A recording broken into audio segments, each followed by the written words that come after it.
After credentials, December 2008. A few months ago, I read a New York Times article on South Korean cram schools that said admission to the right university can make or break an ambitious young South Korean. A parent added, "In our country, college entrance exams determine 70 to 80% of a person's future." It was striking how old-fashioned this sounded, and yet when I was in high school, it wouldn't have seemed too far off as a description of the U.S., which means things must have been changing here. The course of people's lives in the U.S. now seems to be determined less by credentials and more by performance than it was 25 years ago. Where you go to college still matters, but not like it used to. What happened? Judging people by their academic credentials was in its time in advance.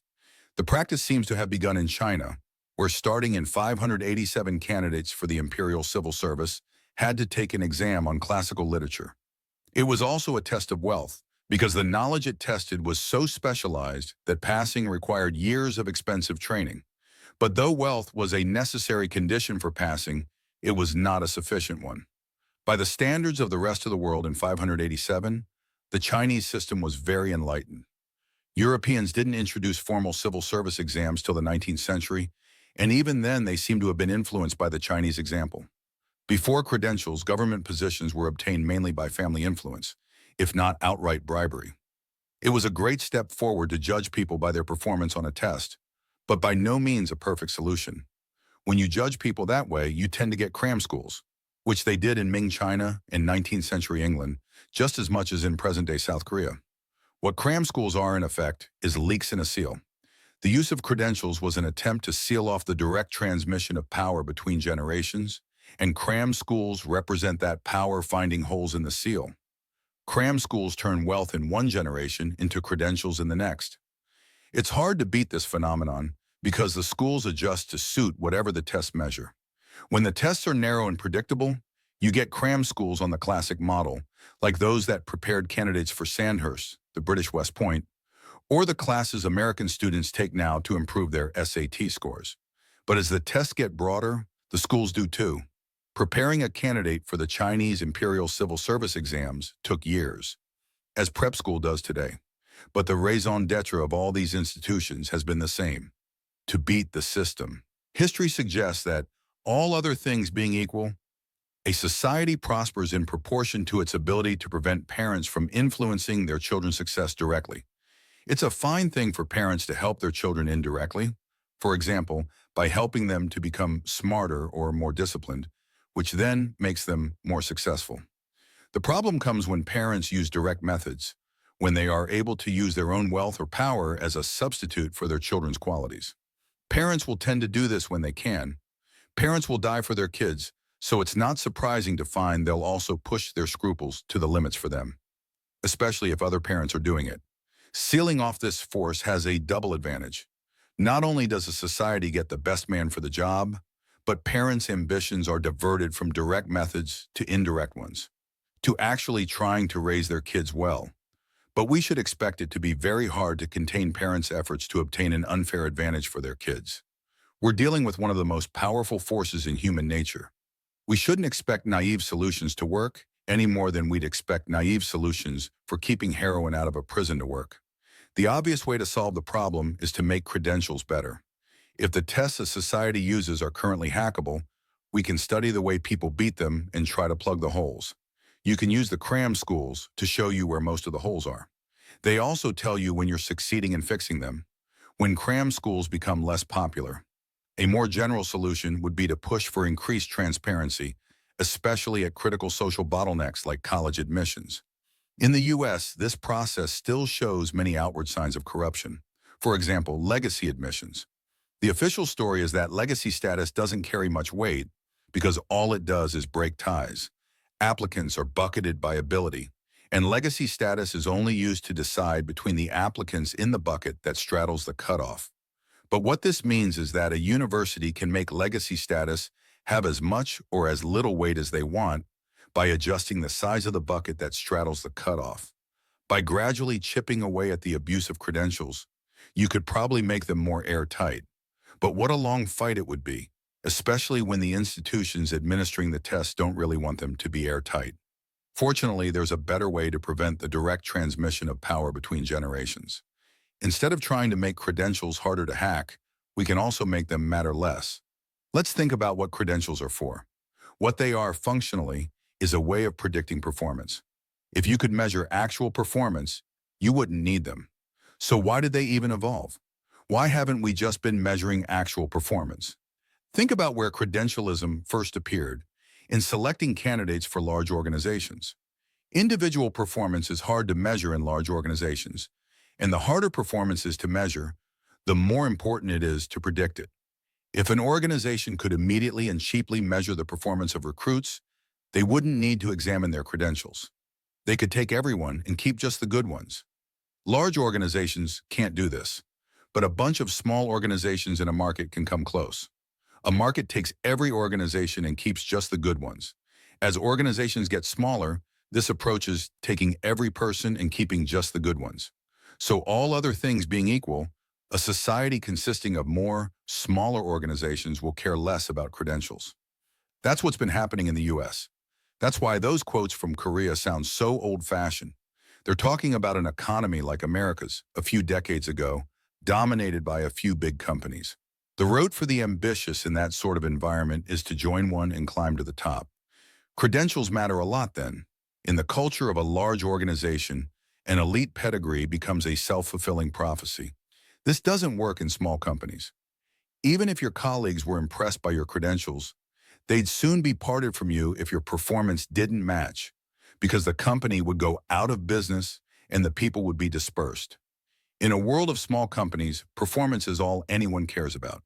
People hiring for a startup don't care whether you've even graduated from college, let alone which one.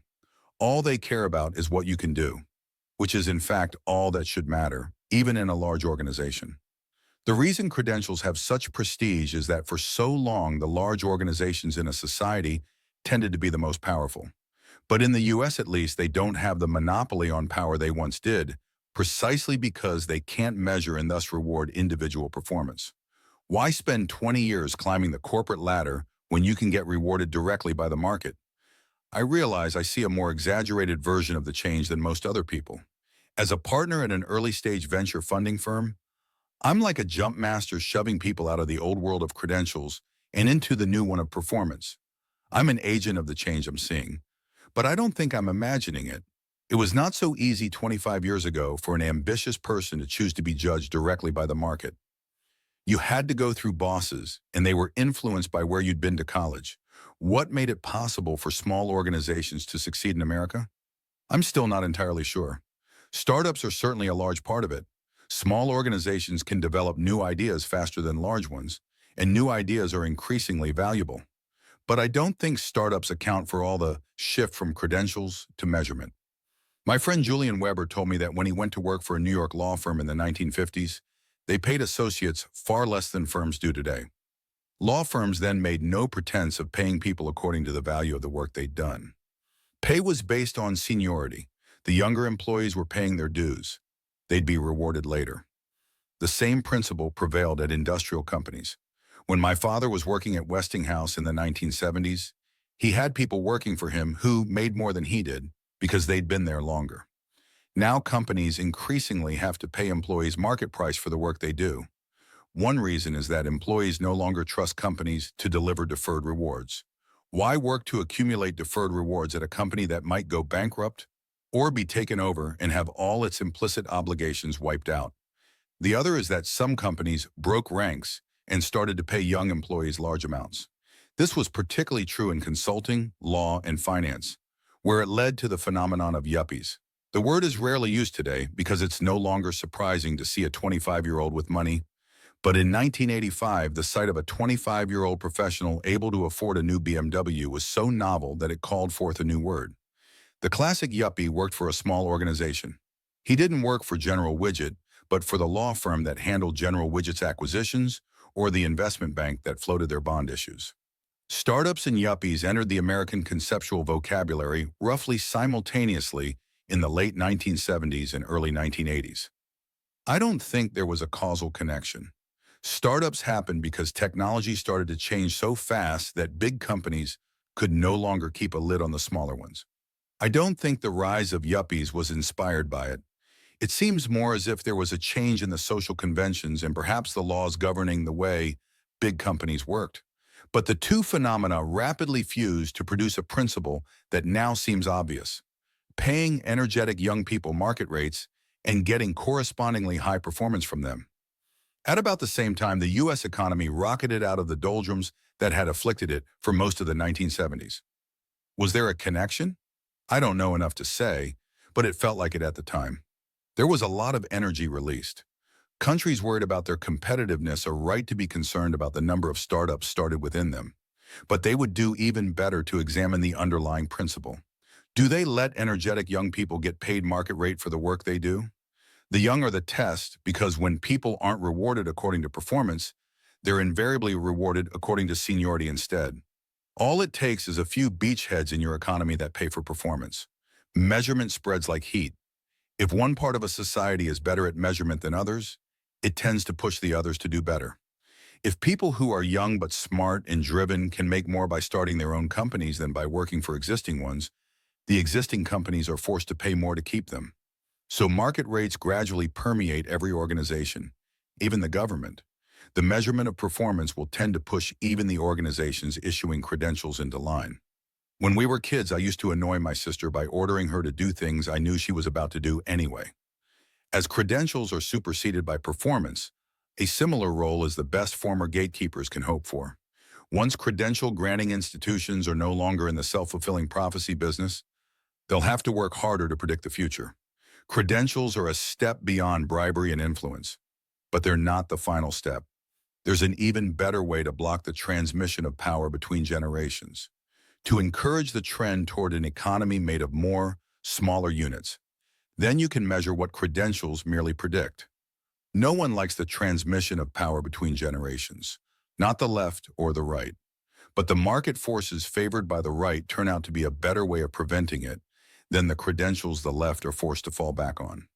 The era of credentials began to end when the power of large organizations peaked in the late 20th century.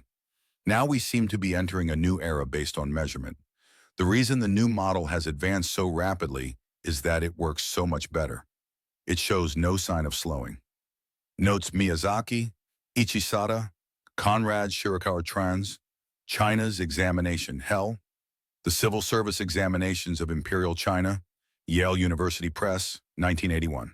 Scribes in ancient Egypt took exams, but they were more the type of proficiency test any apprentice might have to pass. When I say the raison d'etre of prep schools is to get kids into better colleges, I mean this in the narrowest sense. I'm not saying that's all prep schools do, just that if they had zero effect on college admissions, there would be far less demand for them. Progressive tax rates will tend to damp this effect, however, by decreasing the difference between good and bad measurers. Thanks to Trevor Blackwell, Sarah Harlan, Jessica Livingston, and David Slew for reading drafts of this.